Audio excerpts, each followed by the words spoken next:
Bonjour les amateurs de voitures. Aujourd'hui, Ross m'apporte le 2024 Honda Prologue.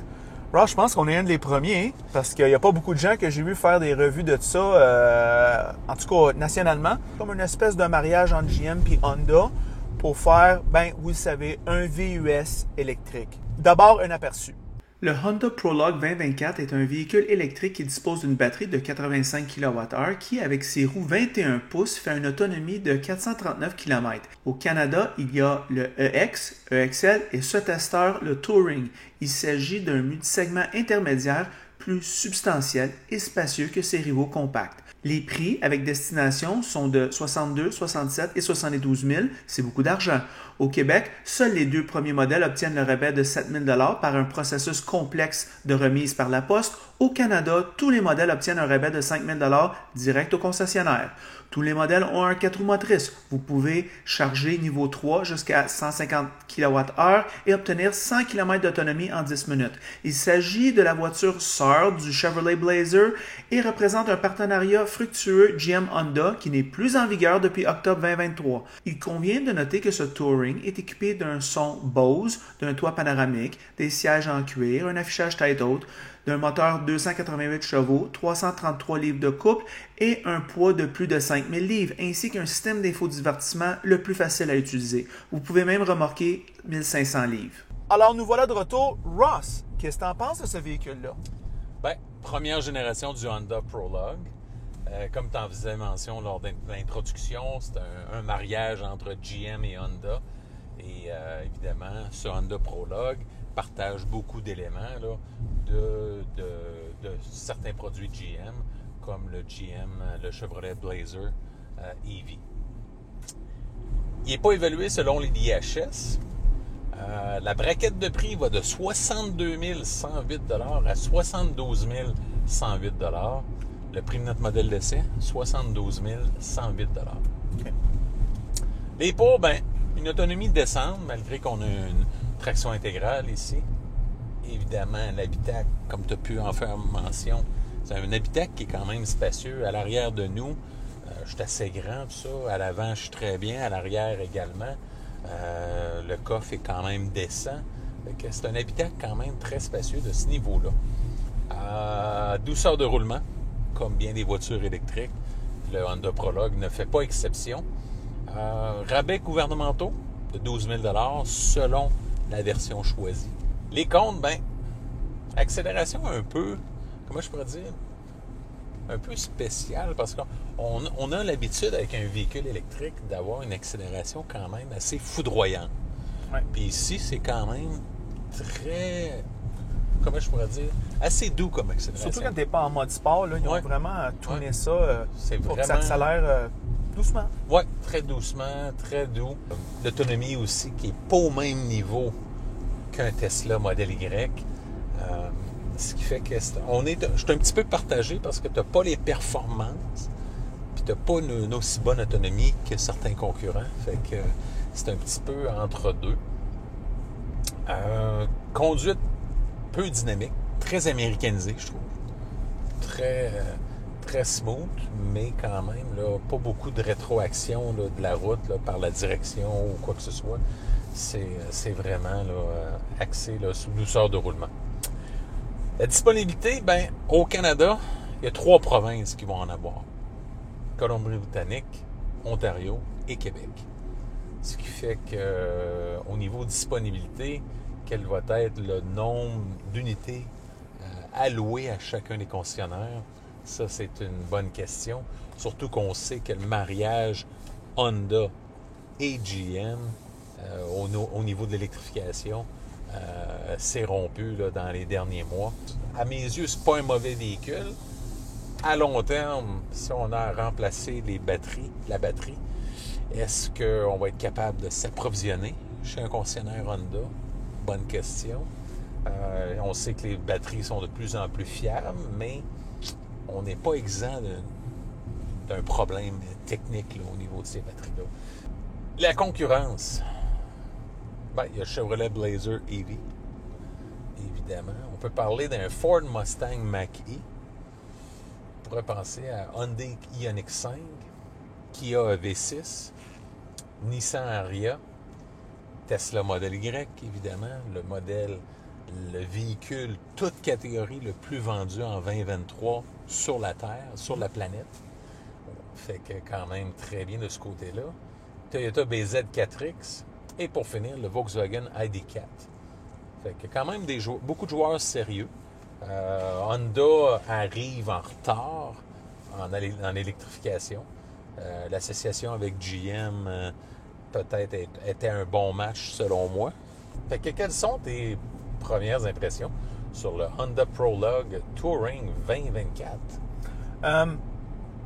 Ross sont très bonnes. On va commencer par le style extérieur. Ben, moi, je trouve que c'est très beau. Ouais. C'est très assertif comme look. C'est très moderne. Il y a les grosses roues 21 pouces. Ross, tout le monde capote sur les grosses roues, on dirait. Ça va coûter très cher moi, je capote, les pneumatiques. Mais à tout le monde que je parle, ils adorent leurs grosses roues. Alors, on va leur laisser. Puis c'est correct qu'on fait un véhicule électrique sans compromis. Je pense que c'est ça qui est important aujourd'hui quand on va dans ce marché-là.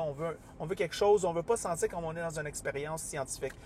Bonne remarque que tu fais à propos de ses compétiteurs, mais c'est vrai que le Model Y, c'est le top. Mais moi, je me suis déjà assis dans un Model Y. C'est exactement comme ma Model 3. Puis moi, je peux te dire que ces véhicules-là, c'est des boîtes de plastique comparées à ce véhicule ici. Okay? Ouais. On ne peut pas comparer.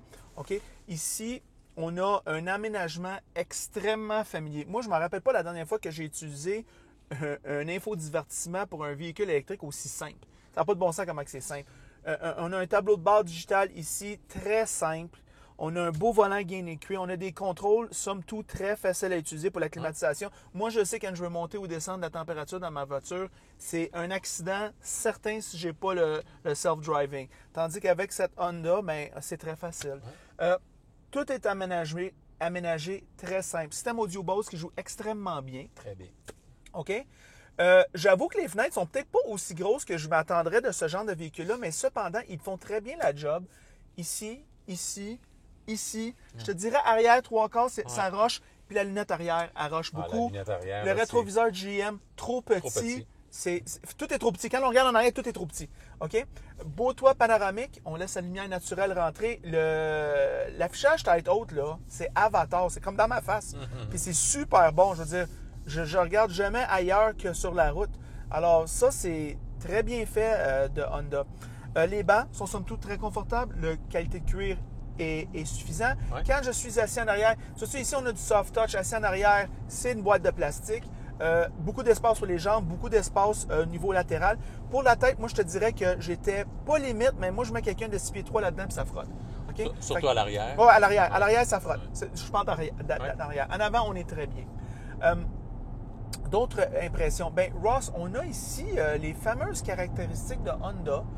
Regarde, moi, je roule à l'heure actuelle 100 km/h. C'est très silencieux ici. Ouais, très doux. Fait que énorme insonorisation des grosses roues, énorme insonorisation du vent.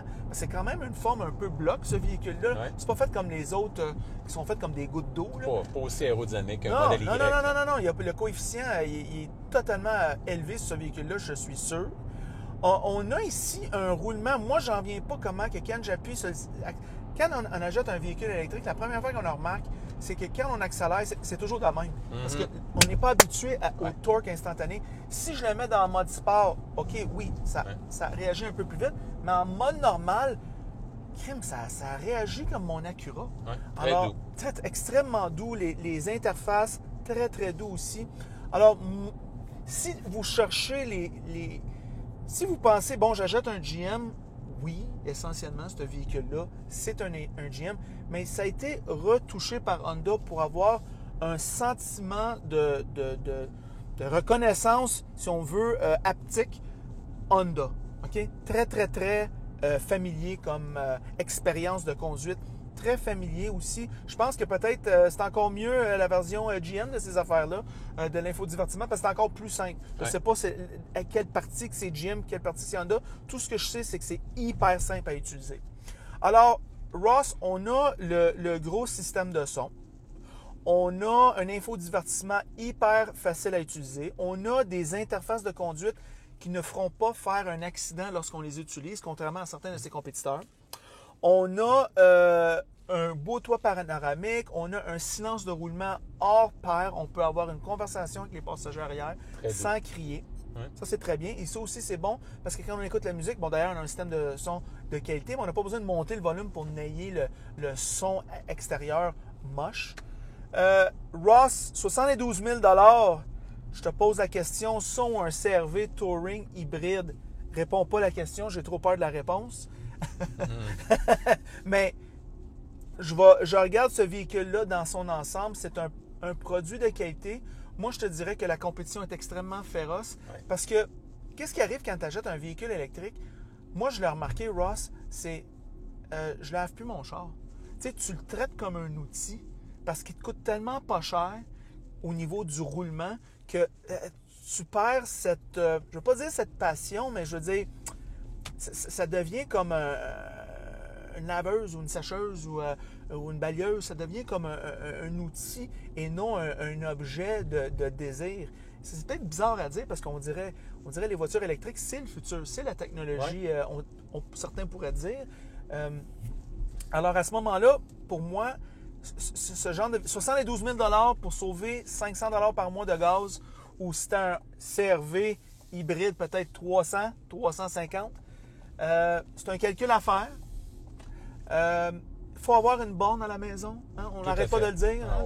On ne se fie pas au circuit électrique. Là. Non. OK, là? C'est assez, cette affaire-là. Durant l'hiver, on parle d'une réduction de 50% de la batterie. En tout cas, ça a été mon expérience. Et des gens qui sont honnêtes avec qui j'ai parlé. Des gens qui sont peut-être moins honnêtes de véhicules électriques. Ils disent « Ah, c'est 30%. » Non, c'est 50%. Disons quand même 50% dans des froids. Gros froid, ben oui, mais on est au Québec, là. Mais on est au Québec. On est au Québec, là. Il y a des gros froids. Tu quittes le matin de bonne heure, il ne fait pas moins 5, là. Non. Il fait moins 10, moins 15, c'est 50%. Quand tu stationnes ton véhicule au travail, la batterie, elle descend, là. Surtout dans le gros fret.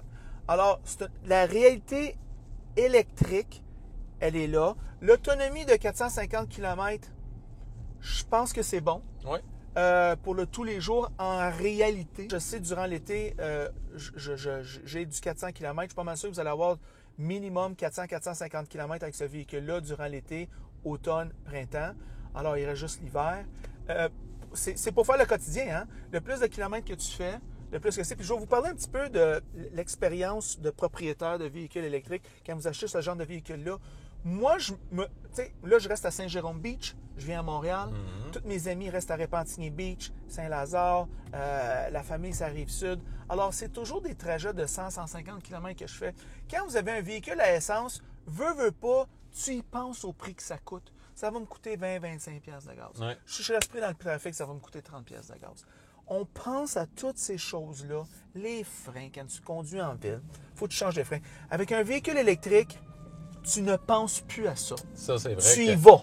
On l'enlève de l'équation. Tu l'enlèves de l'équation. Ouais. Alors, des fois, surtout si tu as une petite famille, comme deuxième véhicule, tu as des activités à aller faire, porter les jeunes chez un, porter les jeunes chez l'autre. Vous allez voir que le véhicule électrique se place très bien là-dedans. Bon, si vous avez 70 000 exact. Parce que c'est pas donné à toutes les bourses. C'est pas donné à toutes les bourses. On est encore dans moyenne classe à l'aise. OK? Ouais. Oh, oui. Ça prend une maison, ça prend une borne, ça prend les moyens. Ouais. Et ce véhicule-là, à ce prix-là, avec un luxe que moi je te dirais est on par avec le CR-V. OK? Alors, c'est à vous à faire le calcul. Alors, vous pouvez vraiment magasiner tout ça chez Honda. Tu peux faire l'essai routier du Touring, Honda CR-V Touring. Ouais. Faites l'essai de celle-là, puis vous faites vos calculs. Si vous faites pas beaucoup de millage, moi, je pense que vous allez aller du CR-V Touring. Puis, si vous faites beaucoup de millage, je pense que vous allez aller plus près de ce véhicule-là. Et c'est ça mes pensées sur ce très bon véhicule. Ross, tes pensées finales? Bien, évidemment, c'est un véhicule que j'aurais aucune restriction en location. Ouais. Évidemment, quels vont être les termes, quels vont être les taux d'intérêt. C'est quand même un gros montant à financer, surtout si vous allez dans un véhicule haut de gamme, dans la version Touring.